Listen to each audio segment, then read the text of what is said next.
अस्सलाम वालेकुम। दिलचस्प कहानियों के लिए चैनल को सब्सक्राइब कीजिए। ये कई साल पहले की बात है। उस वक्त नईमुद्दीन की फौजी बस्ती चौक में ऑडियो वीडियो की दुकान थी। ताजदीन का बेटा अकबर शाह नईम भाई की दुकान पर काम करता था। गर्मी की एक रात का जिक्र है। नईमुद्दीन को चंद वीडियोस लेने की खातिर बाजार जाना पड़ा। वो बाजार गया और अपने एक दोस्त की दुकान से उसने चंद वीडियो कैसेट ली और वापसी का सफ़र इख्तियार किया। सेंट्रल लाइब्रेरी रोड उस वक्त वीरान रहता था। उस रोड पर लाइट वगैरह का बंदोबस्त नहीं था। रात को उस रोड पर उल्लू बोलते थे। बहुत कम लोग उस रोड को इस्तेमाल करते थे।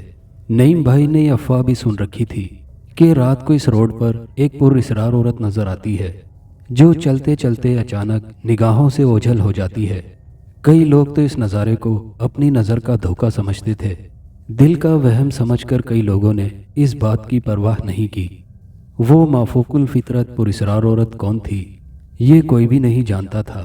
सेंट्रल लाइब्रेरी और अब मौजूदा ऑडिटोरियम की जो इमारत है, उन दोनों इमारतों के दरमियान एक गली नुमा रविश जिस पर ईंटों का फर्श बिछा हुआ था, अदालत की तरफ जाती है। पहले ये रास्ता लोग अदालत की तरफ जाने के लिए इस्तेमाल करते थे। आजकल इस रास्ते को बंद कर दिया गया था। ये रास्ता अब झाड़ झनकार से पूर्व वीरान पड़ा है। उस रास्ते के दोनों तरफ लोहे का जंगला लगा हुआ है। एक जानिब लाइब्रेरी का प्लॉट है, दूसरी जानिब ऑडिटोरियम का प्लॉट और इमारत मौजूद है। ऑडिटोरियम में रेलवे का एक कदीम काला इंजन भी जंगले के करीब मसनूई लाइन पर खड़ा है। ऑडिटोरियम में मौजूद पाकिस्तानी सकाफत को देखने का टिकट 10 रुपए था। अंदर बहुत कुछ मौजूद था। जब पाकिस्तान वजूद में आ रहा था, उस वक्त की तहजीब व सकाफत को उजागर किया गया था। कायद-ए-आज़म लियाकत अली खान, मोहतरमा फातिमा जिन्नाह की माजी की शानदार तस्वीर का इस ऑडिटोरियम में नज़ारा किया जा सकता था। ये इदारा इतवार को भी खुला रहता था। सरकारी मुलाजिमीन इतवार को ड्यूटी करते थे और इतवार की जगह सोमवार को तातील यानी छुट्टी करते थे। वीडियो फिल्में लेकर रात को 10 बजे जब लाइब्रेरी रोड पर पहुंचा, उस वक्त रोड वीरान पड़ा था। उस पुरइसरार औरत के बारे में उसने भी सुन रखा था, मगर देखने का इत्तेफाक नहीं हुआ था। उस वक्त ये रोड सिंगल था। अब खैर से इस रोड को डबल यानी 2 रोइया कर दिया गया है। लाइट का भी बंदोबस्त है। दोनों सड़कों के दरमियान दरख्त भी लगा दिए गए हैं जो काफ़ी बड़े हो चुके हैं। सड़कों के दोनों जानिब लोहे के जंगले भी मौजूद हैं, यानी सेंट्रल लाइब्रेरी वाली सिमत में और विक्टोरिया अस्पताल की सिमत में। नईमुद्दीन जो ही सेंट्रल लाइब्रेरी के सामने पहुंचा, उसने देखा कि सड़क के किनारे एक औरत चलती चली जा रही है।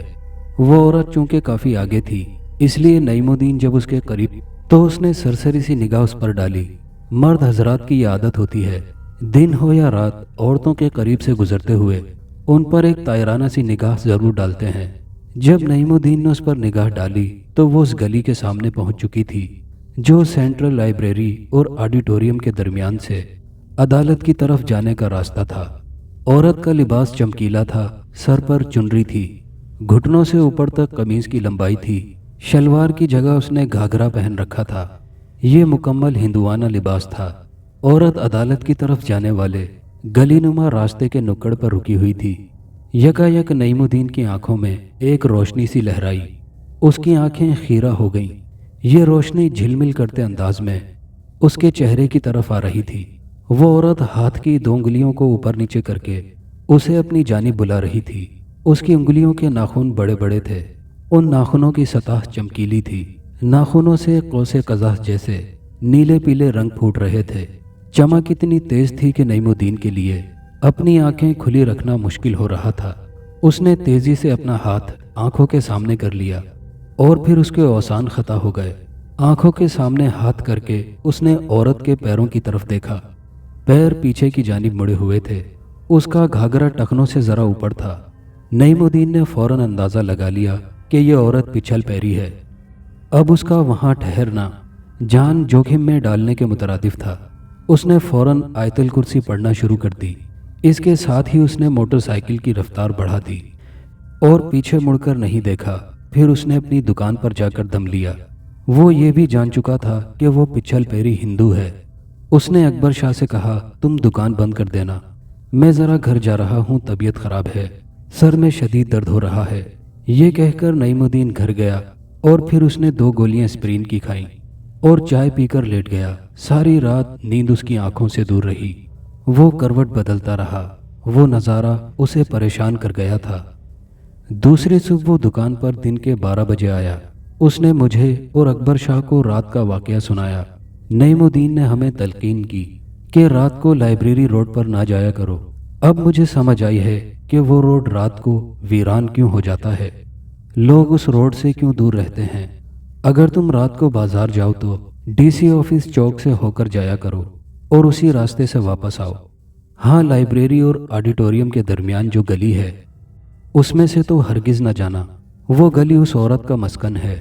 یہ کہانی سنا کر نعیم الدین نے اکبر شاہ سے کہا کہ اس رات میں آیت الکرسی کی برکت سے بچ گیا۔